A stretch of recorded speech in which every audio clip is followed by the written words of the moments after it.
This is Sean Patrick with Bronco Review, and I'm speaking with Indiana coach Bill Lynch in anticipation of the game against Western Michigan this weekend. Thanks for making time for us today, sir. My pleasure. Now, you opened up the season with a win over Eastern Kentucky. In fact, sixth straight year the program has opened up with a win. Congratulations. Well, what did you take from that game in terms of what went well and what needs work? Well, it was good to get a win, and I think in an opener that's important after a off-season of hard work and preseason camp and all that. But we've got a lot of work to do. Eastern Kentucky is a very good football team with a great winning tradition, and the game literally went down to the last play where they threw one up in the end zone. We had to knock it down. I was a little disappointed offensively that we didn't have the consistency we needed. We did some good things, but we had some penalties and turnovers that slowed us down. And on the defensive side of the ball, we gave up too many big plays that we've got to get corrected. But like I said, it was a good win, and then we're moving on from that, knowing that we've got a very, very good Western Michigan team coming in here Saturday. Now, Western unfortunately did not open with a win, but rather a lopsided loss in Ann Arbor. What are you taking from that game to help you prepare for the Broncos this weekend? Well, not much in the sense that I think they ran into a hornet's nest there in Michigan on Saturday. I'm not sure anybody in the country wanted to go into that situation after what they had gone through during that week, and they certainly came out with a lot of energy, it looked like. But we have so much respect for Western. Bill Cubitt always has a outstanding football team that competes. They've got a great quarterback that, having spent a lot of time in the Mid-American Conference myself, to think that he may leave as an all-time leading passer speaks volumes.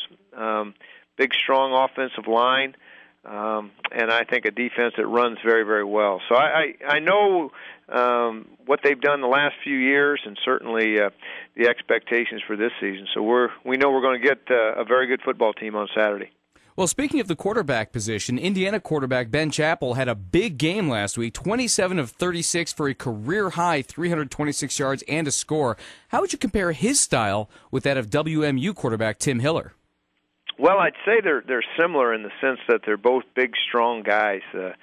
Tim's a little taller than Ben, but they both are big, physical kids that can hang in there and take a beating and keep throwing it. Both of them are good enough athletes. They can run with a little bit, but that's probably not what they do best. But I think the thing about Tim is the experience he has. I mean, going all the way back, when you're the MAC Freshman Player of the Year in 2005, that's going back a few years. And to think that all the game experience and big games and big wins he's had since then, you're getting a very experienced guy coming in. Where Ben is started a couple games last year, but really this is his first year as truly our quarterback and starter. So, he doesn't have the same kind of experience. Who are some of the other offensive threats on the Broncos that have you concerned, and how are you preparing for them? Well, I think the wideouts are very good, and even though graduated some outstanding ones from a year ago, Coach Cuba just keeps reloading. They got good speed, they catch the ball, and they can really put up some numbers.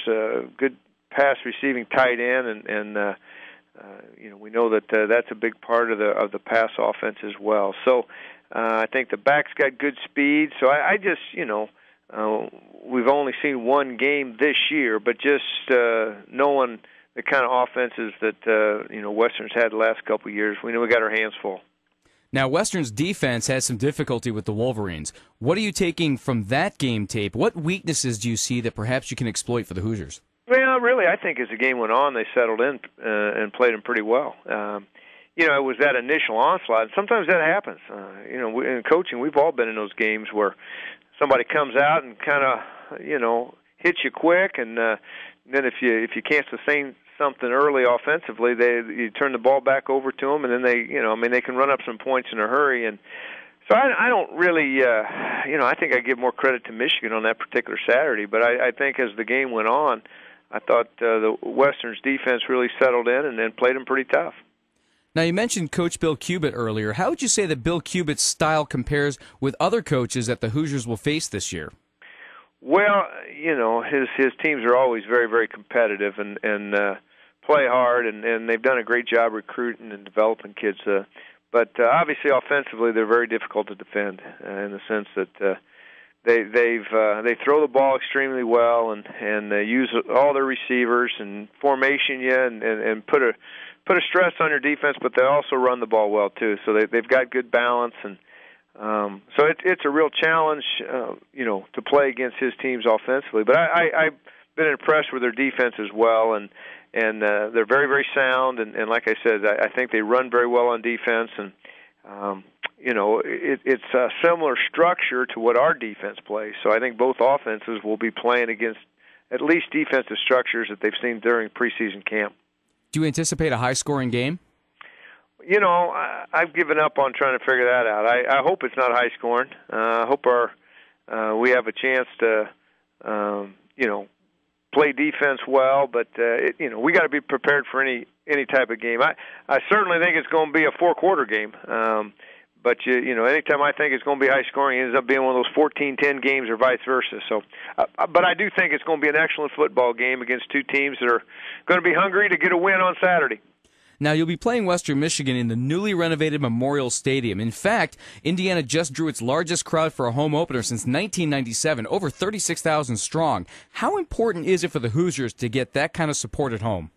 Well, I think it's something that's very important. I think we all like playing in front of our home fans, and when we can get a big crowd, an enthusiastic one, it certainly provides energy in the stadium, and you hope it makes it difficult for your opponent to play. But the biggest thing that happened on Thursday night was our student turnout. We had a tremendous student turnout, and I think that's what separates college football from professional football is if you can get your students in the stadium, there's different kind of energy and enthusiasm, and we're hoping to get that again on Saturday.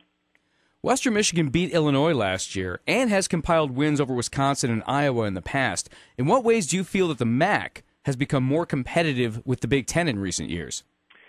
Well, there's no question. Like I said, I spent 11, 12 years in the Mid-American Conference myself, and really all our staff, the majority of our staff played in the Mid-American Conference and started coaching in that league. So we have there's nobody here that doesn't have great respect for the MAC, and we got beat by Ball State and Central Michigan last year. So it's not like we got to convince our players.